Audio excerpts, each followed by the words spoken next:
Ter fé é crer em tudo o que crê e ensina a Santa Igreja. Nós dizemos no credo, creio na Igreja una, santa, católica e apostólica. Então, no credo apostólico que nós rezamos, creio na Santa Igreja Católica. Eu tenho que amar a Igreja porque Jesus a amou e se entregou por ela, porque Jesus fundou a Igreja. E crer no que a Igreja crê. Ninguém é obrigado a ser católico.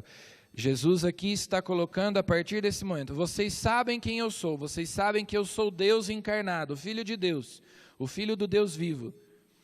E eu estou fundando a igreja. Quem quiser ser meu discípulo, estas são as condições. Se você não aceita, então você não pode ser meu discípulo.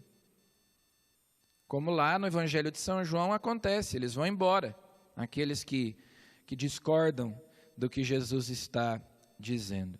Então, eu queria, inclusive, aproveitar a oportunidade para, brevemente, falar a respeito de algo muito importante.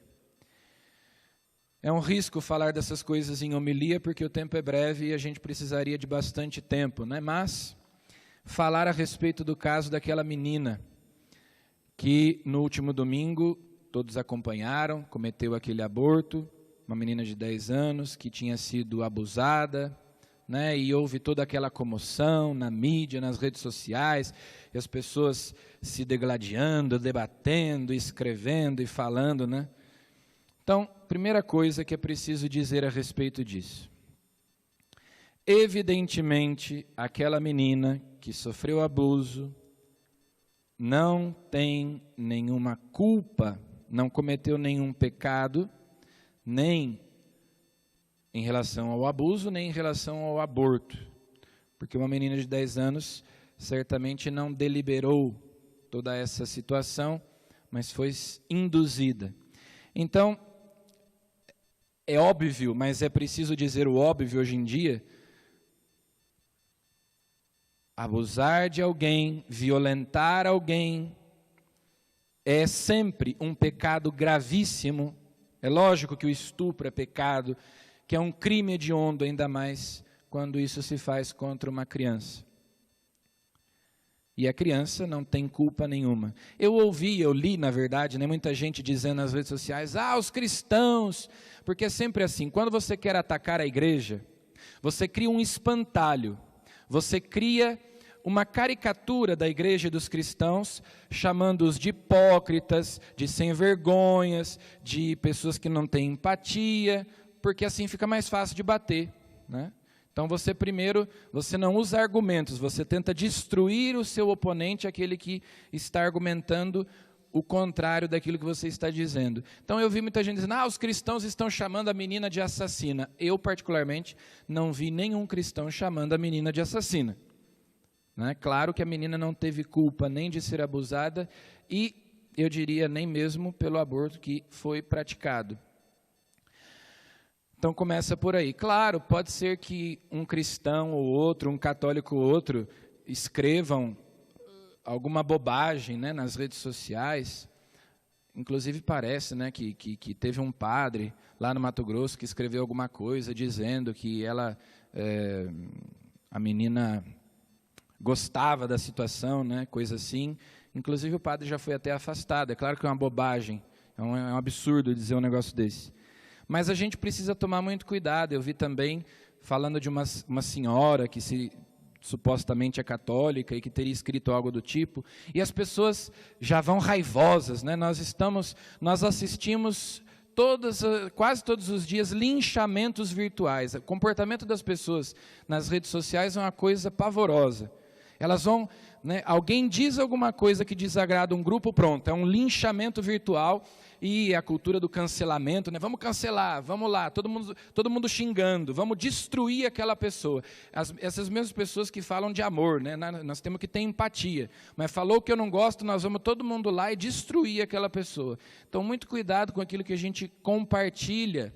Outro dia mesmo eu vi alguém compartilhando assim, né, uma foto de um perfil de um rapaz e escrito assim, este homem é um estuprador que estuprou não sei quantas crianças, nós temos que denunciá-la, não sei o quê. Bom, pode ser que alguém foi lá, tirou um print né? Se alguém poderia ir lá no seu Facebook, tirar um print da sua página, publicar e dizer a mesma coisa. E aí, até explicar que focinho de porco não é tomada, pronto. A pessoa já teve a sua vida completamente destruída. Então, muito cuidado, né? As pessoas hoje têm dificuldade de raciocinar, elas se deixam levar no ímpeto, né? Pelas paixões, pela emoção, pelos sentimentos, e elas xingam, elas gritam, elas debatem, se degladiam umas às outras. Então, sempre muito bom senso, né? Então, claro, essa menina sofreu uma violência, uma agressão, que é um pecado gravíssimo, não para ela, a menina não cometeu pecado nenhum, mas o seu agressor cometeu um pecado gravíssimo e ele deve pagar diante da lei. Infelizmente, a nossa lei, né, é muito branda. Provavelmente, se for preso esse rapaz, não vai ficar mais do que 5, 6 anos na cadeia. Ele tem sim que pagar pelos seus crimes. Agora, também, por outro lado, cuidado, né, porque naturalmente a gente sente revolta quando a gente ouve, né, poxa, a menina era abusada durante tanto tempo e é bom que a gente se lembre, né? Esse é um caso que apareceu. Todos os dias isso acontece. Abusos e abusos e abusos. E abortos também, né? Mas esse foi um caso usado, né, para que as pessoas ficassem sensíveis e assim se pudesse colocar essa pauta da legalização do aborto. Mas são casos que acontecem, infelizmente, todos os dias. E é claro que é um pecado gravíssimo. Agora, ainda que a nossa tendência seja querer vingança, né, querer a morte da pessoa, nós deveríamos rezar pela conversão dele. Nós deveríamos rezar para que essa pessoa se arrependa, pague pelo que fez, mas se converta e procure reparar esse mal que ele cometeu, que é uma coisa terrível, sem dúvida nenhuma. Por outro lado, a questão do aborto. Não é uma questão religiosa. Claro que existe um aspecto religioso para nós, católicos, mas não é uma questão religiosa. A questão é de se o embrião é ou não uma pessoa, e a dignidade da pessoa deve ser sempre defendida, desde a concepção até a morte natural.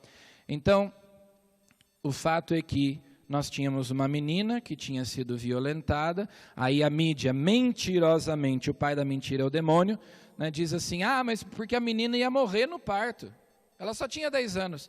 Meninas de 10 anos dão à luz todos os dias no mundo inteiro. Se ela é capaz de conceber, ela é também capaz de dar à luz, o seu organismo está preparado para isso. Os médicos lá do Espírito Santo, no laudo, né, diziam, os que atenderam a menina primeiro, diziam, é muito mais arriscado para a vida dela realizar um aborto agora do que esperar mais 2 ou 3 semanas até que ela possa, até que se possa fazer uma intervenção e essa criança possa nascer por meio de cesárea, que seja, e é muito menos arriscado do que fazer um aborto. Mas, evidentemente, esses grupos, né, de pressão, essas organizações que trabalham pela legalização do aborto, não estão interessados, na verdade, muito menos no bem-estar da menina. Então, foi feita toda um movimento, né, jatinho particular e tudo, para levar a menina lá, para onde havia um médico disposto a realizar o aborto. Não, a menina não corria risco de vida. Claro que quando uma mãe, independentemente da sua idade, corre risco de morte, é sempre um dilema. Mesmo assim, não se pode escolher arbitrariamente pela vida da criança ou pela vida da mãe, porque são 2 vidas. Mas é um dilema moral. Não era o caso. A menina não corria risco de vida, podia ter esperado mais 1 ou 2 semanas e podia ter sido feito o parto e pronto, né? Nós teríamos um problema para resolver ainda. O da menina que foi violentada e que vai ter que ser acompanhada com muito carinho, com muita atenção, para superar com muita dificuldade esse trauma horrível do abuso, né? Dos abusos constantes, frequentes, que sofreu durante tantos anos. Agora, nós temos 3 problemas, né? Tínhamos 1, agora nós temos 3. essa menina foi violentada uma segunda vez pelo aborto, porque ninguém diz que o aborto sempre deixa sequelas físicas, psíquicas, espirituais, morais. A mídia muito cinicamente diz, o aborto foi feito e a menina passa bem. Passa bem como? Ela não passa bem. Ela tinha uma ferida que é a da agressão e agora tem uma outra para lidar pelo resto da vida dela, que é esse aborto, né? Que vai deixar e sempre deixa, tomara que não, mas é evidente que sempre o aborto deixa sequelas no corpo e na alma da pessoa. E a outra vida, que foi ceifada. Uma criança de 6 meses. Desgraçadamente, no Brasil, a lei permite o aborto em caso de estupro até o 3º mês. Então, também se dizia, não, mas isso é um absurdo as pessoas protestarem, porque, afinal de contas, a lei permite. Primeiro, que nem tudo que é legal, que a lei permite, é moral. Segundo, que não, a lei no Brasil não permite, depois do 3º mês, o aborto. Foi ilegal esse aborto. Por isso as pessoas deveriam ser responsabilizadas. 6 meses. O que é uma criança de 6 meses? Então, eu quero lembrar aquilo que diz o Evangelho de São Lucas, no capítulo 1. O anjo Gabriel foi enviado por Deus a uma virgem. No 6º mês, o anjo Gabriel foi enviado à Virgem Maria. No 6º mês do quê? Da gravidez de Isabel. Quando Nossa Senhora visitou Isabel, João Batista era um feto de 6 meses, uma criança de 6 meses, como essa criança que foi abortada. Jesus era ainda um embriãozinho de alguns dias. E, no entanto, quando Nossa Senhora chegou, João Batista, com 6 meses no ventre de Isabel, pulou de alegria. A primeira pessoa a reconhecer Jesus no ventre de Maria, Jesus que era apenas um embrião, mas já era Jesus, foi uma criança não nascida de 6 meses, João Batista. Então, é preciso que nós saibamos, e aí a gente vê, infelizmente, católicos, né, nas redes sociais, defendendo e dizendo, eu sou católico, mas eu apoio, eu sou a favor do aborto, ou então, nesse caso, eu sou a favor. Gostaria de lembrar que a igreja aplica a pena de excomunhão imediata a todo católico que praticar, favorecer ou incentivar, aconselhar o aborto. Então, quem tem esse pensamento ou até manifestou esse pensamento, vá se confessar antes de comungar. Porque além de ser pecado, a igreja aplica a pena de excomunhão. Não pode fazer parte da igreja alguém que tem essa mentalidade da cultura da morte. Jesus é o Filho do Deus vivo. Eu não posso adorar o Deus vivo, eu não posso prestar culto ao Deus vivo e ser um propagador da cultura da morte. É o Deus da vida que eu sirvo, é o Deus da vida que eu adoro, no qual eu creio. Isso, infelizmente, é um sinal de que, como dizia o Papa São Paulo VI, a fumaça de Satanás entrou na igreja. O espírito mundano entrou na igreja. É um sinal do fracasso da nossa evangelização, da nossa catequese. E aí a gente até eu vi pessoas dizendo assim, eu sou católico desde criança, eu já fui catequista não sei quantos anos, eu trabalhei não sei quantas pastorais, mas eu sou a favor do aborto. Meu querido, você é tudo menos católico. Você não entendeu nada. Infelizmente, tantas pessoas em pastorais ou até dando catequese, não é de se espantar que boa parte das crianças e dos jovens que fazem primeira comunhão em crisma, depois não voltam para a igreja, né? Porque se o catequista ensina umas coisas dessas, quer dizer, se você tem um inimigo da igreja trabalhando dentro da igreja, não precisa nem que os de fora ataquem. Aí alguém diz assim, não, mas isso é o progresso, isso é o mundo moderno. Isso não é progresso, isso é retrocesso. O mundo pagão, antes de Cristo, era assim.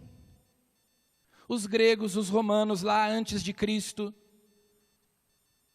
aprovavam o aborto, praticavam o aborto. Foram os cristãos que lutaram desde o começo contra essa prática. Mas os pagãos viviam assim. As uniões homossexuais eram aceitas. Então, se você acha que isso é o ideal de uma boa sociedade, você está dizendo que o bom não é uma sociedade cristã, como nós tivemos, mas é nós voltarmos à sociedade pagã, é um neopaganismo. Nós que somos católicos, temos que viver segundo a fé católica, segundo a lei de Deus, que diz: não matarás. São Pio de Petreutina, certa vez, atendendo a confissão de uma senhora, disse a ela: feche os olhos e me descreva o que você está vendo. A senhora fechou os olhos e ela via uma praça cheia de gente, uma multidão, e um bispo que passava e as pessoas acenavam, aplaudiam. Ela disse: me parece que é o Papa, é um bispo de branco que passa e as pessoas saúdam. E São Pio disse: sim, é um Papa. Essa é a criança que você abortou e que nos planos de Deus viria a ser Papa, caso você não a tivesse assassinado. A igreja defende a vida desde a sua concepção. E a gente sabe que já tinha casais que se dispuseram a adotar aquela criança, caso a menina não quisesse criar a criança. Já também a menina tinha recebido apoio de pessoas da igreja lá no Espírito Santo. Agora parece que tudo resolveu. Pronto, é muito cinismo, né? Pronto, abortou, resolveu todos os problemas. Agora a menina não tem mais trauma nenhum, não tem mais problema nenhum, segue a vida normalmente. É preciso muito cinismo para agir dessa maneira. Nós precisamos nos converter. Que as pessoas lá fora tenham esse tipo de mentalidade é aceitável, mas que nós, católicos, pensemos assim, é inaceitável. É inaceitável e nós precisamos nos converter. O aborto é a Eucaristia do demônio. É um sacrifício oferecido todos os dias. É uma pandemia, né, que infelizmente nós temos muito pior do que essa, que mata milhões todos os anos de crianças. Jesus disse: isto é o meu corpo, em relação à Eucaristia, é o meu corpo dado por vós para dar a vida. E aqueles que militam a favor do aborto, usando palavras bonitinhas como direitos reprodutivos, claro, porque o diabo é esperto, né? Você não vai dizer: eu sou a favor do aborto. Ah, eu sou a favor dos direitos reprodutivos. Olha que bonito. E aí dizem: isto é o meu corpo, como Jesus disse, mas não para dar a vida, para tirar a vida. É um sacrifício no altar de Satanás, cada aborto. E são milhares, milhões, todos os anos. E depois as pessoas, quando acontecem desgraças, dizem que Deus é injusto. Ou então o argumento é curioso, as pessoas dizem: parem de julgar, vocês são hipócritas, Deus é amor, Deus não julga ninguém.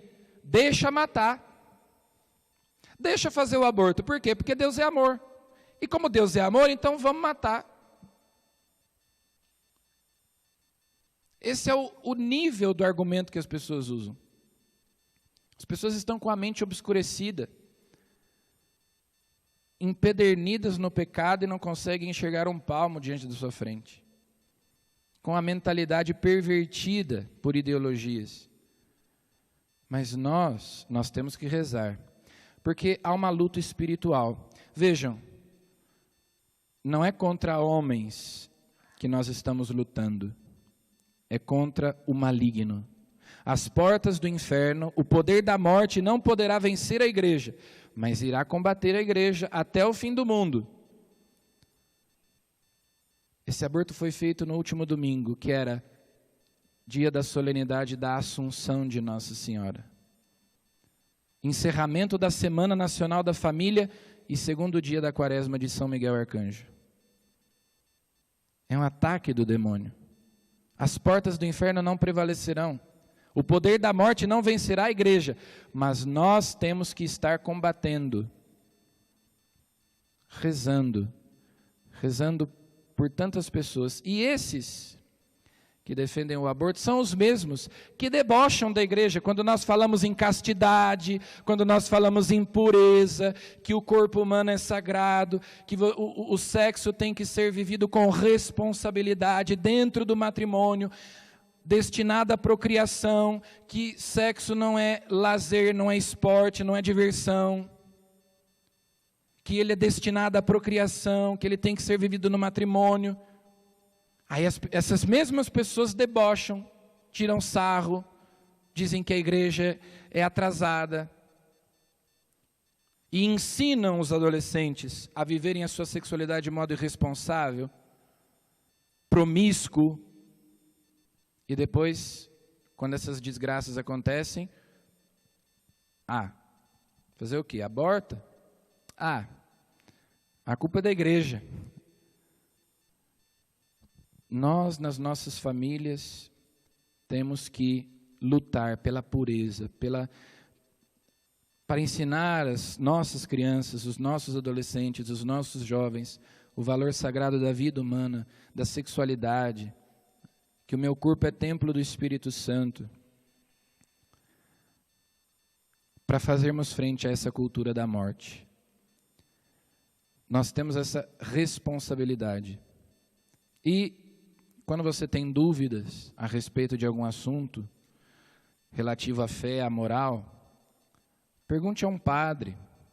Vá ao site de algum padre, algum bom site católico.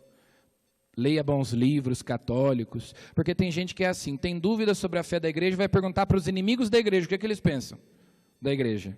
Aí sai envenenado, com ódio da igreja. Lógico, foi perguntar para o diabo o que ele achava, em vez de perguntar para a igreja, em vez de perguntar para os pastores da igreja, né? Nós temos que nos formar, nos preparar, conhecer a nossa fé. É um momento de decisão. Quer ser meu discípulo? As condições são essas. Não quer? Tchau e benção.